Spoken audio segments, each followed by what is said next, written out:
Operation Storm Relief. Thousands of U.S. troops move into South Florida to help victims of Hurricane Andrew. Credit card holders beware. Criminals may have your number. And Eye on America tonight, this country is moving into new territory.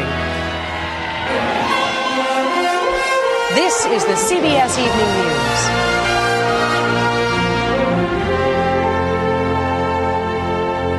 Good evening, everyone. I'm Edie Magnus, sitting in tonight for Dan Rather. The U.S. Army swung into action in South Florida today, one day after state officials complained about the federal government's slow response to Hurricane Andrew.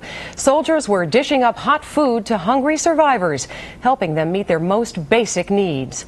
Giselle Fernandez is at Homestead Air Force Base. At daybreak, the massive military airlift began. That's a 141 out there. At its peak, a steady air convoy of military relief jets roared in the skies above a devastated South Florida, with planes landing every 15 to 30 minutes. 7,000 GIs bringing food, water, generators, and unlimited supplies. Cranes, bulldozers, just anything you can imagine that might be needed to clean up after a hurricane and to keep people alive and function and restore their lives. A cavalcade of U.S. soldiers from the 82nd Airborne wasted no time transporting the aid. I think it's nice we get a chance to help some of our people, then always going out helping somebody else in another country. Everywhere, relief efforts poured in. Like spaghetti? Yes, I love spaghetti. Air cargo was quickly transformed into mobile kitchens, immediately capable of feeding thousands every 24 hours. Today, President Bush strongly defended the timeliness of his relief response and refused to play the blame game. I think much more important than when something took place or didn't take place is the feeling we must convey of total cooperation. But in devastated Homestead, angry residents say government help came too late for praise. And it took them this long to get help, and that's ridiculous. We're very disappointed, very disappointed in our government. And we have not a place to live, nowhere to go, and we have had no help from the government.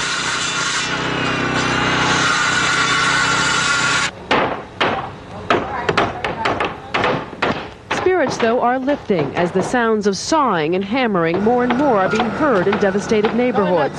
Today marks somewhat of a turning point, particularly as insurance adjusters slowly began trickling in. It's a day of hope for you. Oh, definitely. It's the first hope I've had. It's hard. Today, many took their first sigh of relief, some reluctantly admitting the government's mass mobilization came better late than never. I think it's wonderful to help anyway. We haven't eaten for about 3 days. County officials say significant improvement has been made here in the last 24 hours and praise government relief efforts like the mobile kitchens here behind me feeding the hungry. Over the next few days, thousands more from the Marines, the Navy, the Army Corps of Engineers are expected to stream into South Florida to join the mounting forces. So perhaps, Edie, this is just the beginning of better days for the Miami area. We hope. Giselle Fernandez, thanks very much. In Louisiana, Hurricane Andrew aimed its most ferocious blasts at low-lying farmlands. And as Cindy Kennard reports, it could be the final blow for some farmers. Jimmy Landry is sadly surveying his flattened fields, part of a $200 million disaster facing Louisiana's sugarcane farmers. His crop should be standing tall just weeks before harvest. Instead, he'll lose half of it, destroyed early Wednesday as 160-mile-per-hour winds roared through. The wind and the rain pushes the stalk over. Then it breaks the stalk. As you can see here, the tops are broken out of it, and this stalk will have no sugar in it. Hurricane Andrew is strike 3 for the sugarcane farmers here who had proudly proclaimed this the year of recovery, counting on a bumper crop after a freeze 2 years ago and record rains which flooded the fields last year. Now they're just trying to survive. It just makes you feel down, discouraged. You don't feel good at all. You don't know if you'll recover enough to survive another year. The storm's costly visit to this state also took its toll along the coast, littering beaches with dead fish along an 18-mile stretch. Experts believe the fish, along with sandpipers and pelicans, were beaten to death by the fiercely churning waters. And Andrew disrupted the seafood industry, stalling shrimpers badly in need of a profitable year. No fish, no business, no money. Got to close the door and go home. Look at this, $2. And other end of town, some guy was selling an ice chest for $10. On this second day of cleanup, many Louisianans found frustration rather than relief, angered by outsiders who they accused of trying to profit from their suffering. But these are resilient people who have ridden out hurricanes before. Ann said one were coming back, rebuilding, preparing to fight another day. Cindy Kennard, CBS News, Jeanerette, Louisiana. The U.S. military began another relief operation today, this one in Africa. Air Force planes flew 37 tons of rice, beans, and cooking oil to a desert airstrip in Somalia. Other shipments arrived from Canada, Germany, and Ireland. Still, all that food is not nearly enough to save more than 1 million starving people in a land racked by war and drought. CBS News correspondent Dr. Bob Arnott is covering the famine and the relief effort in Somalia. Bright-eyed, smaller than even a doll, Fatima Mahat has a brand new chance to survive. Her weight 2 weeks ago was just over 8 pounds, healthy for a newborn, alarmingly low for a 10-month-old, and deep into the danger zone of severe malnutrition. There were severely malnourished, both women and children and men, all over the place. There was a death rate, a reported death rate in the camps of about 15 to 20 a day. She is now in a special ward for children whose tiny little bodies weigh 1/3 less than healthy children. The hard years of civil war have aged and worn her mother decades past her 30 years. But Fatima's revival brings delight to her face. Others in the ward undergo the magic transformation from death to life. The first sign is when they sit up and they take that cup themselves and they start drinking. And then, of course, when a few days later you see a little smile, it's wonderful. And then when they get to the stage of being running around and cheeky and hitting you and pulling at you, it's brilliant. It's really good. Who feeds you? These children are asked. Ireland does through its Project Concern. Morning and afternoon, these children, diagnosed as moderately malnourished, are fed a hot porridge of flour, corn, oil, and sugar, known throughout the developing world as Unimix. How amazing it to you that you can take somebody and cure them with something as simple as food. When you actually see just what good food does, well-balanced diet, it is a bit hard to believe at first, but basically that's all you need, along with clean water. The magic touches the 3 Adam children, Khadija, Noor, and their baby brother, Mariam. Project Concern is a tiny island of tranquility. Just outside these walls is a sea of terror. Without the restoration of law and order, there is no way to save the children of Somalia. A fertile bed of land over the wall lies fallow. Men labor not to plant crops for new life, but to bury their dead. Somalia is dying, but for the grace of those brave women who labor to save the children. Bob Arnott, CBS News, Afgoy. Still to come on the CBS Evening News, a chilling revival of the Nazi past in Germany, and a rare burst of hope in the Holy Land.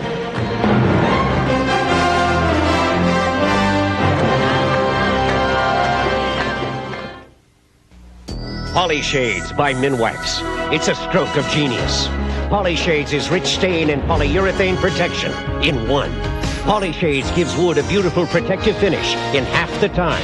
Polyshades by Minwax. I'm on the road every day of the week, making over a dozen stops along my route, so I know the value of good brakes. I've got a lot of little lives depending on them. And when I'm out on the road with my family, our lives depend on good brakes. That's why I depend on Meineke. At Meineke, we do brakes, and we do them right. We analyze the whole system, pinpoint the problem, and fix it, period. No matter why you're on the road, you can depend on brakes from Meineke. I do. What if you could get the fiber you need for regularity in a crisp, delicious wafer? Well, now you can. Metamucil wafers. All the effectiveness of Metamucil, and it tastes like a cookie. Metamucil wafers. Officials in Russia are reporting a major plane crash. They say an Aeroflot jet went down last night in rain and thick fog 2 miles short of an airport north of Moscow. All 82 people on board were killed. Air controllers say the pilot started his descent too soon. They tried to warn him, but got no response. All across Germany, police are ready for trouble this weekend. Left-wing protesters are vowing to confront neo-Nazis leading a new campaign of hate. The hate is aimed at refugees and foreigners. The violence started a week ago in the city of Rostock. Correspondent Barry Peterson is there. They huddle behind fences, refugees hidden at a former East German army camp. They fled political oppression in Romania, or perhaps the bullets of the Yugoslav war. And most recently, they fled this, attacks by right-wing German youths shouting Nazi slogans. The Romanian gypsies at this apartment building were quickly whisked to safety, but the battle went on for days and is spawning protests in other cities against Germany's liberal refugee policy. The rallying cry, Ausländer raus, foreigners out. Angry young men like Thorsten Hafke celebrated victory this morning. I hate foreigners, he says. They steal food, they ruin their apartments. If they did this in your country, you would feel the same way. Germany is burdened by refugees. A record 500,000 will pour in this year alone. Many are sent to the former East Germany, where times are already hard. Part of what is going on here is the result of reunification. The former East Germany promised everyone a job. Now, unemployment in Rostock is running at nearly 20%. The easiest focus of people's rage is the most obvious, the foreigners. Neo-Nazi groups are actively exploiting the refugee issue, blaming Germany's economic woes on the foreigners, just as the Nazis of half a century ago blamed economic problems on another group, the Jews. Yes, there is a certain similarity. I cannot deny it, of course. The government may tighten the asylum law, but that will not suddenly change attitudes or make the hatred and the violence disappear. Barry Peterson, CBS News, Rostock, Germany. Coming up next on the CBS Evening News, a new credit card scam. How your number can wind up on someone else's card.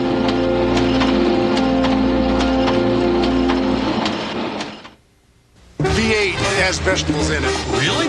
I didn't know that. Vegetables in it. I heard that. Here's why I drink it. Because it's tasty. I love vegetables. You hate vegetables. I like these. They kind of crush it all up, squish together, and you can actually taste the vegetables. You know, your tomatoes, spinach, celery, carrots. It's got vegetables in it? Yes. V8? V8! You know, when I feel like a vegetable, I drink it. It's zippy kind of thing, zippy thing. I keep reading about this vitamin in vegetables, beta-carotene. Me too. Well, here's some new news about beta-carotene. There's one more way to get some. Whole Grain Total, the only leading cereal that has it. With this news about beta-carotene, I'm eating Total. There's one battery that backs you with free jumpstart service anywhere, for any reason. Die Hard. Can't believe I left my lights on. Sears Die Hard, the battery you can count on to give you more power when you need it most. I was really downing those tablets. Come on, they're not candy. I started to think there was something really wrong with my stomach. Was I relieved when my doctor told me to try a new antacid tablet.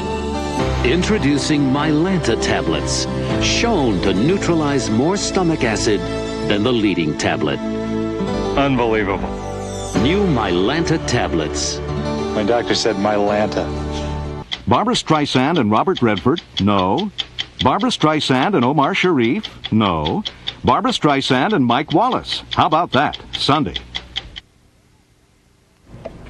You know that dark stripe on the back of credit cards? Well, it's magnetic. And as Bill Lagatuda reports, it attracts thieves.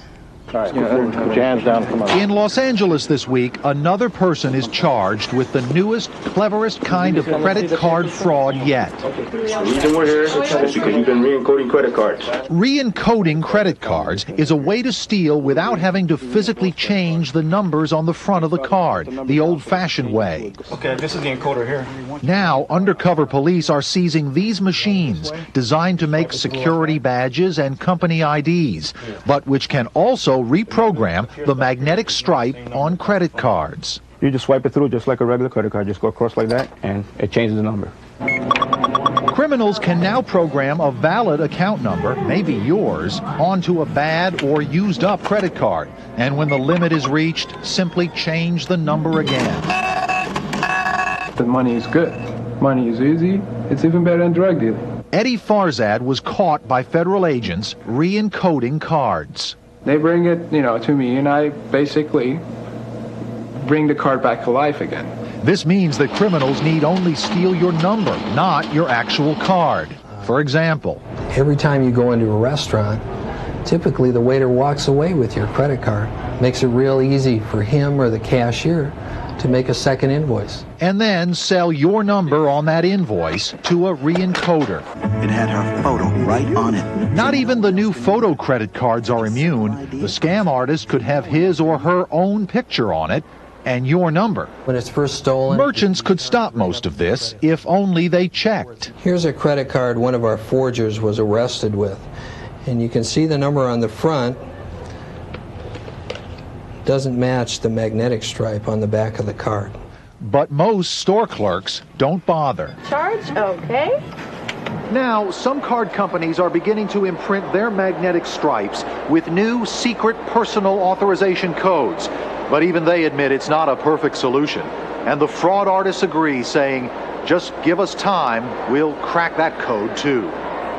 Bill Agatuda, CBS News, Los Angeles. Stay with us now for Eye on America. Tonight, country invades the suburbs. 22, 23, 24, to the right, the left, the right. Keep it going right. 1, 2, 3, 4, twist 5, 6, 7. Never seen nothing like it. I mean, Rusty Slade was an ornery sort. Always ate his old bran flakes just for fiber. But one morning, I gave him Kellogg's new complete bran flakes. Weren't the same. More than fiber, they had whole grain wheat. Flakes were new too, crispy, crunchy. Why, that Kellogg's complete bran flakes even had a better nutty taste. It was all so good, made Rusty smile. Almost. New Kellogg's complete bran flakes. Fiber and then some. It was unreal. You woke up with morning breath. You were meeting Miss Wonderful for breakfast, and instead of minty fresh scope... Where's my scope? There was something from the medicine-y mouthwash. It looked blue, but it still smelled somewhat medicine-y. I need my scope! It's okay. Relax. It was all a dream. You do have scope. It's minty through and through and kills 90% of morning breath bacteria. So you use minty fresh scope, and you kiss morning breath goodbye. Your rugged routine gets even harder when Athlete's Foot routinely comes back. Get prescription strength Lotrimin AF. Its broad spectrum medicine kills all causes of Athlete's Foot. Lotrimin AF, the cure that gets it all. Oh great, just what my stomach needs. Here comes my obnoxious boss. Hi, Daddy. Oh boy. Better make it Malox, because extra strength Malox Plus neutralizes more acid than Mylanta. So you better make it Malox. An AL East collision. The Brewers battle heavy hitter Joe Carter and the Blue Jays, or see the Reds face the Mets Saturday on CBS. Israel's new government says it's making progress with its Arab neighbors in the latest round of peace talks in Washington. And at least for now, the new atmosphere of hope has eased the violence in the occupied territories. From the West Bank, Bob Simon has our report. On the occupied West Bank these days, Palestinian brides don't wear black anymore. For nearly 5 years, leaders of the Intifada banned wedding parties as inappropriate while protesters were being killed. But that's all changing now. Palestinians seem determined to fill their lives instead of their graveyards. Joy is no longer an outlaw. It's time to reevaluate things. People intend to make life easier to their own people. Palestinian leaders don't want the world to get the impression that the Intifada is over, but Palestinian people have had enough of demonstrations and deprivation. Besides, the leaders say, the Intifada has done what it was supposed to do. It brought a new Israeli government to the negotiating table. As a peace talk tactic, the Israelis are knocking down some of the walls they built during the uprising, lifting some of the tough rules of military occupation. But Palestinians are also making life easier for themselves. They can work, they can sell and buy and make more money and therefore more shopping. Bethlehem is booming now that the PLO no longer tells the stores to close at noon. There are back-to-school sales, the first stirrings of an economic future. Every day, thousands of Palestinians line up at the Allenby Bridge to cross from Jordan into the West Bank, investing their hopes in what was until recently the dead end of the occupied territory. They're trying to have a good time, have a better life as before. The Intifada hasn't vanished. It's degenerated into small shootouts between military units and armed gangs. Deadly, but divorced from the mainstream of Palestinian life.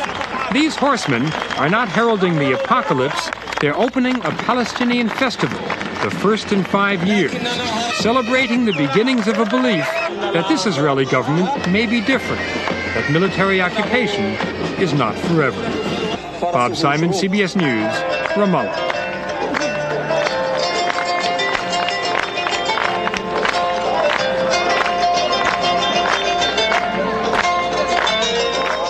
Toothpaste to me was basically boring. I used the same stuff for 15 years. And then my daughter brought home Arm & Hammer dental care gel from a slumber party. And what a wonderful feeling. My teeth felt fresh, clean from the dentist, and my mouth felt so healthy. And then I read more dentists recommend Arm & Hammer than any other baking soda toothpaste to help promote healthy teeth and gums. I still see my dentist twice a year. But now I get that fresh from the dentist feeling twice a day. All of a sudden, toothpaste isn't boring anymore. Get Arm & Hammer Dental Care for that healthy, fresh from the dentist feeling of clean. When I hear the rain, I know I'm in for it. The dampness, the chill. Arthritis pain seems to come from every joint in my body. For pain like this, now instead of aspirin, I take Advil.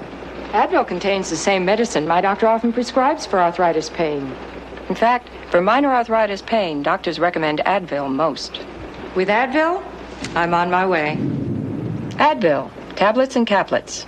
Advanced medicine for pain. The makers of Dimetap know it's important for allergy and cold sufferers to trust their medication. Doctors and pharmacists have trusted the Dimetap brand for safe, effective relief for 30 years.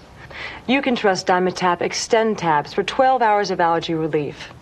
And if you're concerned about drowsiness, Dimetap contains one of the least sedating, non-prescription antihistamines. Trust Dimetap, the #1 doctor-recommended antihistamine decongestant non-prescription formula. Square for 148 on St. Andrews, Prowler, not safe. 81 clear. 814 clear. U2 is the third master. Of all the things around your house that need batteries, there's one thing that needs a good, fresh battery most of all.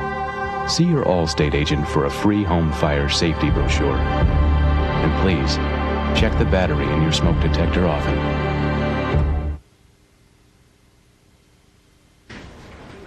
If you loved country music before country was cool, you can count yourself among the trendsetters tonight. Once it was melancholy music, lots of sad songs about the down and out. Now, as Eric Engberg reports in tonight's Eye on America, country is up and in with a whole new crowd. 18, 19, 20, 22, 23, 24, to the right, the left, the right, keep it going right. Sunday night in suburbia. 3, 4, twist 5, 6, 7, and reach. The single scene is jumping to a country beat.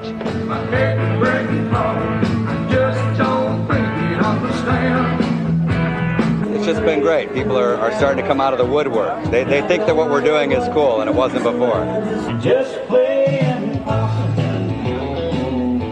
the down-home music that was once the preserve of cowboys and rednecks is well on its way to becoming the sound of the 90s for the generation that grew up on the Stones and James Taylor.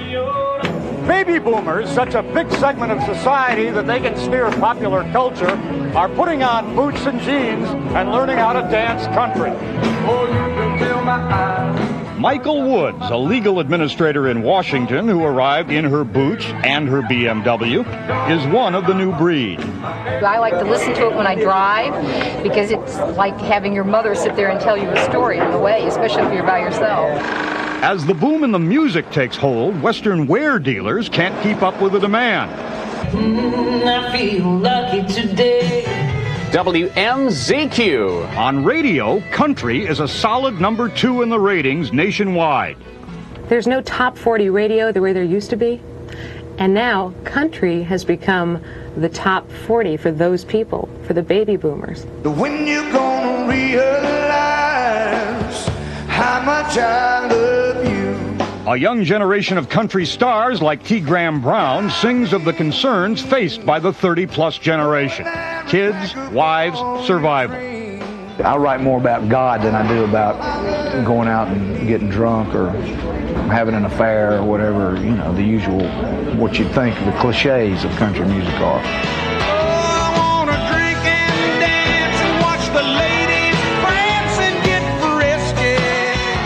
Those rowdy cliches, popularized by such traditionalists as Hank Williams Jr., dominated the country sound of the 70s.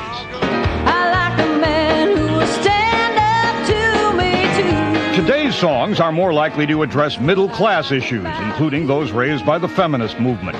There was a time when Stand By Your Man was the solid representation of women in country music.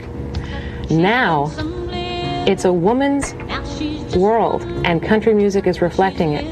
Country music is a music that talks about the real problems, the real life situations that grown-ups confront. We rolling? You walk down the street. Up-and-coming performers like Stacey Dean Campbell are being deftly packaged by a new high-tech Nashville. And the entertainer of the year is Garth Brooks. The brightest of the new stars, Garth Brooks, is on the verge of Elvis-sized success as he travels the country waxing sentimental about family values. Will she know how much I love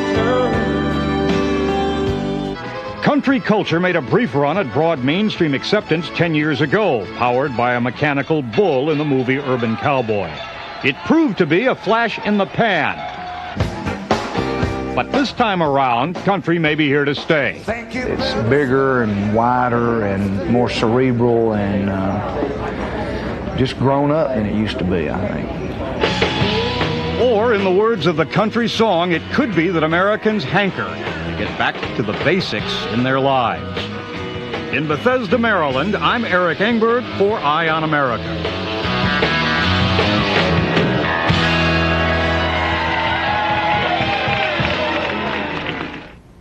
That's the CBS Evening News.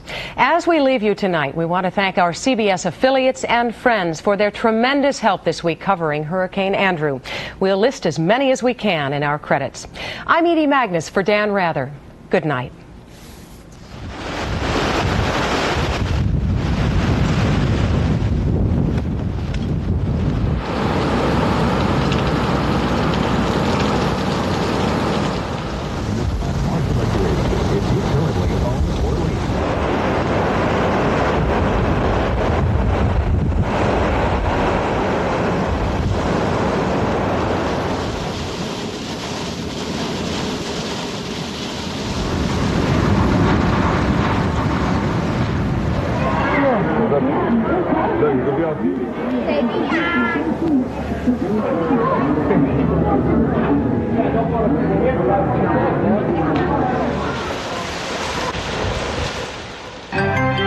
Experience CBS News. These are the faces of tragedy. Tens of thousands homeless without food or water. Starting Monday, Eye on America focuses on Andrew's aftermath on the CBS Evening News. This is CBS. Next on Hard Copy, the respectable town librarian and his wife, the school counselor, convicted of keeping a sex slave for 6 years. There's a brand new way to get your day off to a smart start. Stand by. It's Channel 2 News This Morning. Good morning. It's 6 a.m. Every weekday morning, Maury Alter and Lisa Rudolph bring you up to the minute news, the latest outlook on weather. Temperatures are going to soar. And help you steer clear of traffic jams. Looks pretty good at the Lincoln Tunnel. It's a full hour of the news you need, first thing in the day. So before you go out in the gridlock without your galoshes, watch Channel 2 News This Morning, starting Monday at 6 a.m. sharp, right here on